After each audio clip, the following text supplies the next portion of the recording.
La Guerra Civil Española de 1936 a 1939. Como introducción diremos que el 14 de abril de 1931 se proclama en España la Segunda República, donde destacamos las reformas de ese bienio reformista, así como todas las tensiones surgidas entre la izquierda y la derecha, los nacionalismos periféricos y el ejército. El ambiente estaba cargado de tensión en febrero de 1936, con la victoria del bloque de izquierdas, el Frente Popular. El golpe de Estado del 18 de julio de 1936, protagonizado por militares, fracasó, dando inicio a un largo conflicto, la Guerra Civil Española. Tras el triunfo del Frente Popular, en febrero de 1936, Azaña se va a convertir en el presidente de la República, apartando al moderado Niceto Alcalá Zamora. Como presidente del gobierno, estaba el poco carismático líder del partido galleguista Casares Quiroga. Mientras la conspiración militar se iba perfilando, el gobierno en previsión ya había alejado a los militares sospechosos, por ejemplo Franco a Canarias, Mola a Navarra y Godet a Mallorca. De hecho, Mola será el gran director del plan y su organizador principal. Esta conspiración se caracterizó por tener un gran número de participantes, sectores tradicionales como los militares no monárquicos como Mola, incluso de talante republicano como Queipo de Llano, pero parece ser que el movimiento se hace bajo la bandera monárquica. Mola será el director y Sanjurjo el mando o gestionador. Desde inicios de 1936 ya se conocen las primeras reuniones formales entre generales como Godet, Fanjul, Varela. La colaboración civil se hacía necesaria para que el golpe triunfase. Mola va a conseguir el apoyo de los falangistas, aunque al principio había diferencias con los carlistas. El plan era claro, primero una declaración de guerra en las capitanías generales, y después seguido de una acción política civil. El obstáculo serían las ciudades, pero se pensó también en una acción militar contra la capital, Madrid. Mola actuaría desde el norte, desde su posición privilegiada en Navarra. Franco, en Canarias, se trasladaría a Marruecos para levantar al ejército de África. Queipo de Llano, desde Sevilla, facilitaría el paso de Franco a la península por el sur y su posterior avance hasta la capital. A inicios de 1936 había un profundo clima de radicalización, violencia callejera y la vida política se había bipolarizado. A esto se le van a unir dos asesinatos importantes. El día 12 de julio es asesinado el teniente de la Guardia de Asalto, un socialista llamado José del Castillo, por la extrema derecha, probablemente la Falange. En respuesta, el 13 de julio fue asesinado Calvo Sotelo, uno de esos líderes monárquicos. El asesinato de Calvo Sotelo fue un regalo político para estos militares que ya desde las elecciones de febrero estaban tramando una conspiración para acabar con la República. Este acontecimiento va a adelantar los planes y el 17 de julio de 1936 se va a sublevar la guarnición de Melilla, que va a extender la rebelión al resto del Marruecos español y al día siguiente a la península. Franco se subleva en Canarias. El golpe militar fue un fracaso. Parte del ejército y de las fuerzas del orden, principalmente la Guardia Civil y la Guardia de Asalto, permanecieron fieles a la República. No va a triunfar en Madrid, donde el general Fanjul, jefe de los sublevados allí, se encontró cercado en el cuartel de la montaña por milicianos de organizaciones sindicales y partidos de izquierda, a los que el gobierno había entregado armas. En Barcelona, el general Godet y sus seguidores fueron dominados por la activa participación de los milicianos anarquistas y por la fidelidad a la República de la Guardia Civil y de esa Guardia de Asalto. En Valencia ocurrió lo mismo. Fracasó, por tanto, en Madrid, Cataluña, el Levante, Vizcaya, Guipúzcoa, Asturias, el centro-sur y sureste de España, y gran parte de Andalucía y de Aragón. En otras partes, en cambio, la sublevación militar se impuso. El general Franco, que estaba en Canarias, tras asegurar el triunfo de la sublevación, voló hacia el protectorado español en Marruecos y asumió el mando del ejército de África, el tercio de la Legión y los regulares, que le eran sumamente fiel. En Sevilla, el general Queipo de Llano se hizo con el poder con la ayuda de milicianos falangistas y va a entrar en contacto con los sublevados de Granada, Córdoba y Cádiz. En Navarra triunfaba la sublevación de la mano del general Mola, que contó con el apoyo de los requetés carlistas. En Zaragoza triunfó gracias al general Cabanellas. Como podéis ver en el mapa, la sublevación militar triunfó en Galicia, Castilla y León, parte de Extremadura, Álava y Navarra, así como en Canarias y Baleares, en algunas ciudades andaluzas como Sevilla, Córdoba y Granada, y en parte de Aragón. Desde el principio el país queda dividido en dos, porque el pronunciamiento no ha triunfado en todas partes, pero el gobierno de la República tampoco tiene la fuerza suficiente para acabar con él. Para unos se tratará del glorioso alzamiento nacional, para salvar a España de la anarquía y restablecer el orden, en forma de cruzada contra comunistas, anarquistas, socialistas y separatistas, calificados todos de ellos de rojos. Para otros, la fidelidad a la República y terminar con los fascismos que se estaban extendiendo por Europa y ahora amenazaban España.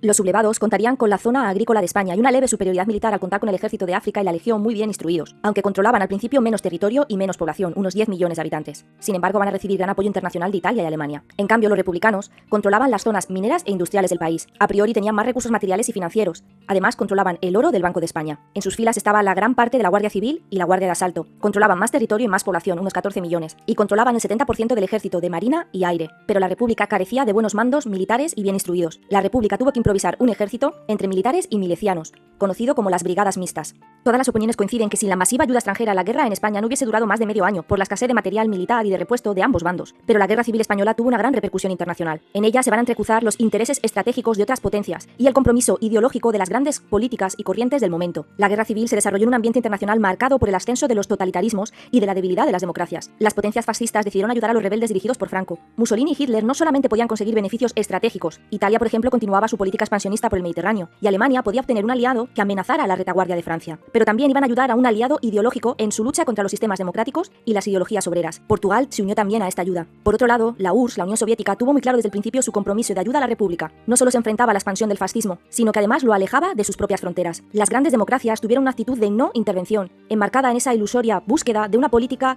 de apaciguamiento o conciliación con Hitler. Francia, inicialmente inclinada a ayudar a la República, había optado junto a Gran Bretaña tratar de evitar cualquier enfrentamiento que pudiera llevar a una guerra mundial. Por ello, optan por la neutralidad. De hecho, a finales de julio de ese 1936 se reúnen en Londres el presidente francés, Blum, y su homónimo inglés. Este Comité de Londres incluía la neutralidad ante el conflicto y la prohibición de enviar material de guerra. Sin embargo, todo fue mera teoría.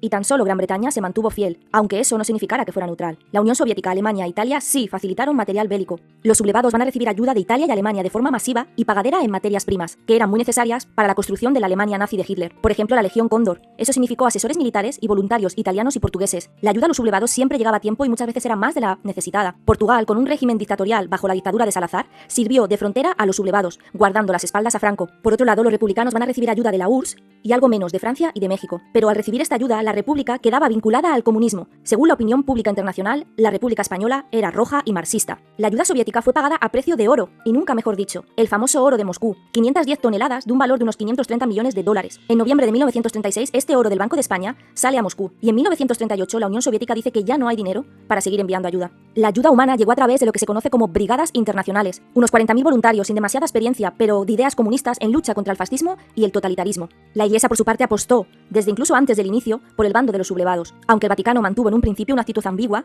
poco a poco se pondrá explícitamente del lado de los sublevados, ya que la República no supo frenar ese profundo anticlericalismo. Pasamos a ver ahora la evolución militar, arriba, con mapas, y la política, con un breve resumen, abajo, ya que España va a vivir una dualidad política. La primera fase del conflicto va de julio de 1936 hasta marzo de 1937, pero la vamos a dividir en dos partes. La primera la llamo Guerra de Columnas y marcha hacia Madrid, va de julio a noviembre de 1936. En esta primera etapa, el ejército sublevado va a avanzar con el estilo colonial conocida como Guerra de Columnas. Son pequeñas unidades militares con mucha movilidad, y será la base de la guerra hasta noviembre del 36. En cambio, el ejército republicano se va a tener que organizar de forma espontánea, con algunos militares profesionales como José Miaja y Vicente Rojo, pero en su conjunto tanto el gobierno central como la Generalitat van a perder ese orden público e iniciativa militar durante los primeros meses, ya que carecían de una tropa capaz y disciplinada en comparación a la de los sublevados. La toma de Madrid se convirtió en el objetivo principal de los sublevados. La idea era que Mola, desde Navarra, desde el norte, y Queipo de Llano, desde Sevilla, convergieran en Madrid, pero las columnas dirigidas por Mola fueron detenidas en el norte del sistema central por una inesperada resistencia republicana y miliciana. Franco, desde el sur, con la colaboración de la aviación y la marina de Hitler y Mussolini, logran cruzar el estrecho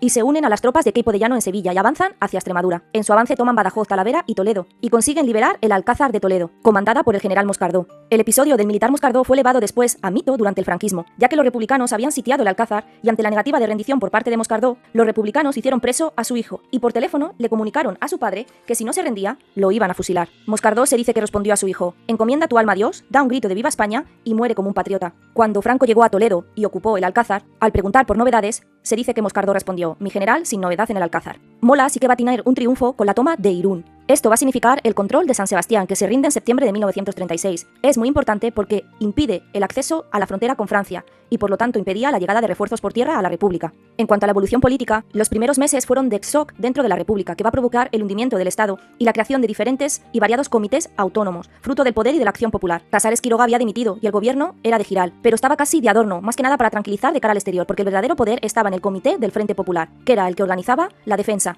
A menudo ejercía su propia jurisdicción. Esto significaba una dura represión contra los sospechosos de colaborar con los sublevados o simpatizar con las derechas. También llegan a perseguir transformaciones económicas como la colectivización de las tierras, incautan tierras al clero y hay una revolución rural. Esto va a interferir también en el desarrollo de la guerra. En septiembre de 1936 será Largo Caballero el presidente de gobierno. En cuanto al bando sublevado, ya dijimos que el movimiento del 18 de julio no era ni monárquico, ni carlista, ni republicano, es decir, que era muy heterogéneo. Además, nada de lo planeado previamente salió como lo esperado. Sanjurjo fue reconocido como líder el 18 de julio, pero muere el 20 de julio en un accidente de avión cuando acudía a Burgos desde Portugal para encabezar la rebelión. Desde el minuto 1, el bando sublevado se va a organizar con una Junta de Defensa Nacional, encargada de administrar esa doble política de contrarrevolución y represión. Al principio fue presidida por Cabanellas, más que nada por antigüedad. El objetivo de esta Junta de Defensa era la de coordinar las columnas militares y civiles, es decir, los falangistas, los carlistas. Entre las medidas tomadas desde el principio destaca la prohibición en septiembre de partidos y sindicatos. Tan solo se mantiene los que han apoyado al alzamiento, es decir, la Falange y las Hons y la comunión tradicionalista de los carlistas. Pero los militares sublevados, muy acostumbrados a la jerarquía, sabían de la necesidad de tener un mando único. Eso es lo que se va a tratar en agosto de 1936. 1936. Los tres candidatos más aptos eran Mola, Queipo de Llano y Franco, por este orden. Pero Mola se había implicado políticamente en el pasado y había fracasado tomando Madrid. Franco, en cambio, por sus éxitos y trayectoria, se presentaba como el líder más apetecible, por su brillante carrera militar, por haber sido victorioso en esa revolución de octubre en Asturias, y además consigue ayuda de las potencias fascistas. La Junta de Defensa se reúne el 21 de septiembre y nombra a Franco como mando militar único. El 28 ya es designado como generalísimo de las Fuerzas Nacionales y jefe del gobierno del Estado español. Por decreto de 1 de octubre queda publicado en la Gaceta Oficial en Burgos su nombramiento, que expresaba que era jefe del Estado español mientras dure la guerra. Franco ostentaba de esta forma mando militar y político único. La Iglesia católica va a apoyar la sublevación, que era vista como una cruzada, lo que va a convertir a Franco también en caudillo, adaptación hispánica del título fascista de el Duce o el Führer, es decir, el guía o conductor. La segunda etapa dentro de la primera fase se conoce como la Batalla de Madrid, de noviembre del 36 a marzo de 1937. Se conoce como Batalla de Madrid a un ciclo o conjunto de batallas, como la del Jarama y Guadalajara. Va a suponer un fuerte revés para los sublevados y la prolongación del conflicto, convirtiéndose en una guerra de desgaste. Los sublevados decidieron atacar Madrid, que va a ser asediada por todos lados excepto por la carretera de Valencia. De hecho, el gobierno republicano se va a trasladar a Valencia convencido de que Madrid caería pronto. Pero la inesperada resistencia, sobre todo dirigida por una improvisada junta de defensa, tuvo un gran éxito, con militares como José Miaja o Vicente Rojo. Esta junta va a recibir armamento soviético y la ayuda de las brigadas internacionales que acudían desde Albacete. En Madrid se va a crear un sentimiento de resistencia lanzado con el lema de no pasarán, y esta propaganda va a funcionar. Y efectivamente, en este ciclo de batallas, Madrid fue la tumba del fascismo, al menos en ese momento. El ejército republicano va a rechazar un primer ataque frontal por el oeste, a la altura de la ciudad universitaria, donde va a aparecer el mítico Durruti. Al no poder lograr la toma rápida de Madrid, Franco decidió poner en marcha una operación para rodearla, en la que se sucedieron 3 batallas más: la de la carretera de La Coruña para cortar la comunicación de Madrid con la sierra, sin éxito; la del río Jarama, que va a ser la primera batalla moderna de la Guerra Civil, donde van a atacar incluso la carretera de Valencia por el sur, pero de nuevo sin éxito; y la de Guadalajara, un nuevo cerco a Madrid por el nordeste, que terminó con una gran derrota del ejército rebelde y de las tropas italianas. Sin embargo, en el sur, los sublevados van a tomar Málaga en febrero de 1937. Fue un fracaso para esas milicias republicanas muy desorganizadas. Se hacía evidente la necesidad de crear un ejército popular pero disciplinado, idea que era muy defendida por los comunistas, la izquierda republicana y los militares profesionales. En cuanto a la evolución política, de septiembre del 36 a mayo del 37, el gobierno es liderado por Largo Caballero, con republicanos, fuerzas obreras como el PSOE, la UGT e incluso los comunistas. Este gobierno nace con un afán unitario. Llegan a entrar al gobierno por primera vez los anarquistas de la CNT, pero no podéis olvidar que coincide en el tiempo con esa ofensiva de los sublevados franquistas sobre Madrid, y todos los apoyos ante un enemigo común eran necesarios. Desaparecen esos comités autónomos del inicio de la guerra y empiezan a organizarse en consejos provinciales y en brigadas mixtas. Se celebran incluso cortes en octubre de 1936 con el objetivo de dar normalidad de cara al exterior. Se aprueba incluso el estatuto para Vizcaya. Recordad que Guipúzcoa había caído en manos franquistas en septiembre del 36 y Álava desde el minuto 1 había sido parte del bando sublevado. En cuanto al bando sublevado, ya vimos cómo esa Junta de Defensa Nacional dio paso al decreto del 1 de octubre en el que Franco se proclamaba como jefe del Estado español mientras dure la guerra. También como se habían prohibido todos los sindicatos excepto Falange y la Comunión Tradicionalista. Falange se va a ir debilitando y va a tener una crisis de liderazgo, ya que José Antonio Primo de Rivera va a ser encarcelado y en noviembre de 1936 es asesinado por el bando republicano, lo que hará que los principios de Falange y los intereses se vayan a modificar políticamente por Franco, creándose así el partido único del régimen franquista, la Falange española, ahora tradicionalista, por esos carlistas, más las Juntas Ofensivas Nacionales Sindicalistas, las JONS. Era una mezcla entre la Falange y el carlismo, naciendo el partido franquista. La segunda etapa del conflicto, y la decisiva, va de marzo del 37 a noviembre del 38. Pero de nuevo la dividimos en dos. Esta primera etapa dentro de la segunda será la caída del Cantábrico, de marzo a octubre del 37. En el norte, Franco va a cambiar de estrategia y decidió atacar al territorio republicano del norte de España. Como podéis observar en el mapa, se había quedado aislado desde que se tomó San Sebastián en septiembre de 1936. Se trató de una ofensiva conjunta entre Franco y Mola, hasta que Mola fallezca también en un accidente aéreo en julio de 1937. En esta etapa y conquista del norte, destacó un episodio dramático, el bombardeo de Guernica, el 26 de abril de 1937. Seguro que a todos os suena el famoso cuadro de Picasso que recuerda dicho bombardeo. De hecho, el municipio de Guernica se convirtió en la primera localidad de Europa arrasada de forma metódica y concienzuda, siendo el primer ensayo de guerra total que preludia la Segunda Guerra Mundial. Aunque Franco llegó a afirmar que Guernica fue incendiada por los marxistas antes de su ida, la opinión mayoritaria y unánime de los historiadores es que el bombardeo fue obra de esa Legión Cóndor, de los efectivos militares, principalmente aéreos, que Hitler envió a España durante la Guerra Civil. Tras Bilbao va a caer Santander y, por último, Asturias. En el centro, ese reconstruido Ejército Popular de la República va a optar por atacar otros frentes para disminuir esa presión franquista sobre el norte. Eran ofensivas para intentar detener a los franquistas y retrasar ese avance hacia el norte. Así ocurrió, por ejemplo, la batalla de Brunete, en julio de 1937, pero los republicanos fracasaron en sus propósitos. En la batalla de Belchite, en Zaragoza, en agosto del 37, los republicanos también intentaron reducir la presión de ese frente del norte, a la vez que pretendían conquistar Zaragoza sin éxito. Tras la batalla de Teruel, en ese invierno del 37, los republicanos tomaron, aunque por pocos días, la ciudad de Teruel.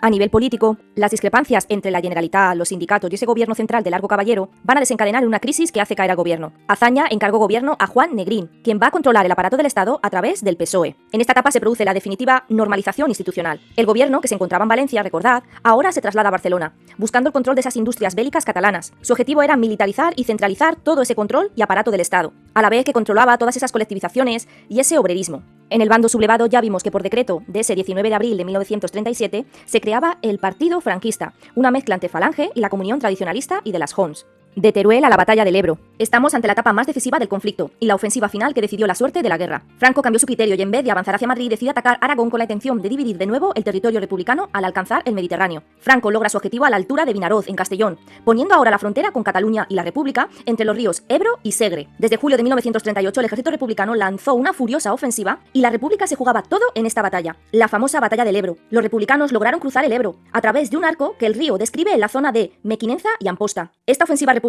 había sido aprobada por el propio Negrín bajo el mando de Vicente Rojo. Negrín estaba convencido de la proximidad de un enfrentamiento mundial y por eso va a intentar alargar lo más que pueda la guerra. Y es que en ese 1938, en septiembre, se va a suceder la famosa conferencia de Múnich entre Hitler y Gran Bretaña, tras la invasión nazi de los Sudetes en Checoslovaquia. La República pone todos sus esfuerzos en esta batalla con la idea de tener apoyos ante el posible estallido de un conflicto mundial. La batalla empezó en julio y duró hasta noviembre de 1938. Las tropas republicanas, con un ejército de más de 250.000 hombres, van a cruzar el río y continúan avanzando en los días siguientes. Pero la superioridad franquista, sobre todo en aviación y artillería, permitió un contraataque. El resultado fue que durante 4 meses centenares de miles de hombres lucharon por una estrecha franja de terreno, convirtiendo a la batalla del Ebro en la más cruenta de toda la guerra. Pero el 18 de noviembre las tropas republicanas cruzaban de nuevo el río, pero en sentido contrario. Según muchos historiadores, la República perdió en este enfrentamiento a su ejército. A nivel político, Azaña seguía siendo el presidente de la República y Negrín el de gobierno, que de Valencia pasaron a Barcelona. Tras el fracaso de la batalla del Ebro, Azaña se mostraba favorable a las negociaciones. Por ejemplo, destaca su famoso discurso en verano de 1938, paz, piedad y perdón. Incluso Negrín hace público sus también famosos 13 puntos de Negrín en mayo de ese año, donde expone las bases para un fin negociado del conflicto, documento que recuerda sin lugar a dudas a los 14 puntos de Wilson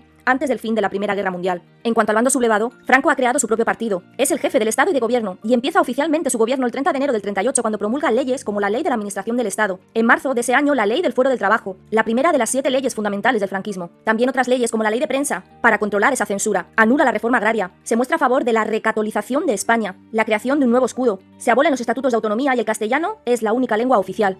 Tras la batalla del Ebro se llevó a cabo la conquista de Cataluña. En enero de 1939 ya Franco tomaba Barcelona. El gobierno y el presidente de la República, que se habían trasladado a Barcelona meses antes, cruzaron la frontera, acompañados por el gobierno de la Generalitat. También se va a producir un gran éxodo de tropas y civiles fieles a la República. A pesar de la caída de Cataluña, el ejército del centro y del sur mantenía sus posiciones. Juan Negrín, presidente del gobierno, y el Partido Comunista propusieron una política de resistencia a ultranza. Pero dentro del bando republicano existen diferencias. Hay un sector que defiende la negociación con Franco. De hecho, el coronel Casado va a dar un golpe de estado dentro de la República, es decir, contra el gobierno de Negrín. Casado va a formar un Consejo Nacional de Defensa en Madrid con el objetivo de encontrar una vía para terminar con la guerra. Pese a las propuestas de negociación de Casado, Franco exigió la rendición incondicional. El 28 de marzo las tropas franquistas entraron en Madrid y en 3 días ocuparon el resto del país. El 1 de abril de 1939 terminaba la sangrienta guerra. Una larga dictadura vino a sustituir este ensayo democrático de la Segunda República.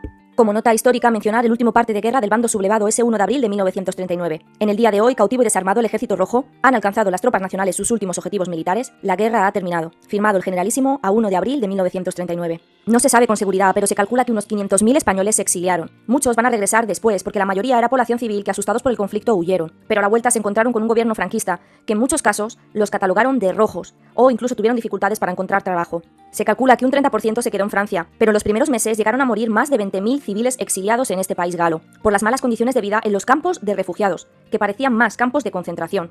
Aquí tenemos algunos testimonios. Después de la derrota del ejército republicano, ametrallados por las carreteras, la población civil huye y no nos dejan tranquilos. A pesar de la derrota, nos masacra la aviación italiana y la alemana y todo el mundo huyendo, 500.000 de personas, 500.000 seres humanos, niños, mujeres y ancianos, militares llenos de piojos, civiles, todos en el mismo merengue y buscando refugio en un país que creíamos amigos, que era Francia. Y es que tampoco sabían estos exiliados españoles lo que iba a ocurrir justo unos meses después en Francia. Si en abril de 1939 termina la guerra civil, el 1 de septiembre empieza la Segunda Guerra Mundial. Y Alemania acabará conquistando Francia en la primavera de 1940, por lo que muchos de estos exiliados republicanos acabarán en campos de concentración nazis.